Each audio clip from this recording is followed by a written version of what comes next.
Viewers, কি অবস্থা? সবাই কেমন আছেন?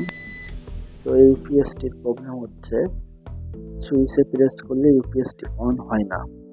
তো যথারীতি ইউপিএস এর সার্কিটটি খুলে ফেলছি, খুলে সবকিছু চেক করছি, আর কোনো প্রবলেম নাই।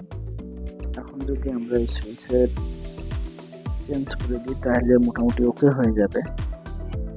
তো দেখুন, সুইচটি প্রেস করছি কিন্তু প্রেস হচ্ছে, তো ধরে রাখতে পারছে না। তো এখন সোল্ডারিং আয়রন দিয়ে সুইচটা উঠাই ফেলতে হবে, ফেলে নতুন একটি সুইচ স্টেবল করতে হবে। রাং দিয়ে এখানে ক্লিক করা আছে। সোল্ডারিং আয়রন এখন হিট দিয়ে এটা উঠাইতে হবে। হিট দিয়ে উঠানোর পরে সুইচটি চেঞ্জ করে দিলে ওকে হয়ে যাবে। তো একটু বেশি সুইচ ম্যানেজ করলাম, করে এই সুইচটি উঠায় এখানে নতুন আরেকটি সুইচ আমি ম্যানেজ করছি। এই সুইচটি এখন আমি এখানে বসায় দিব।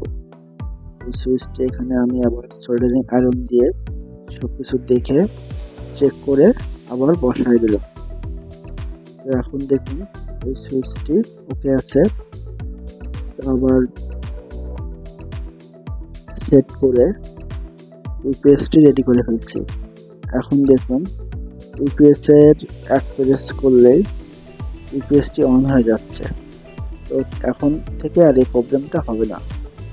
তো আপনাদের যারা কম্পিউটার প্রবলেম বা যে কোনো ধরনের ইউপিএস এর প্রবলেম, আমাদের কম্পিউটার সাথে আসতে পারেন, আমরা আপনাদেরকে সাপোর্ট দিয়ে দিব। সবাইকে ভালো থাকবেন, সুস্থ থাকবেন, আর আমাদের কম্পিউটার শপের সাথেই থাকবেন।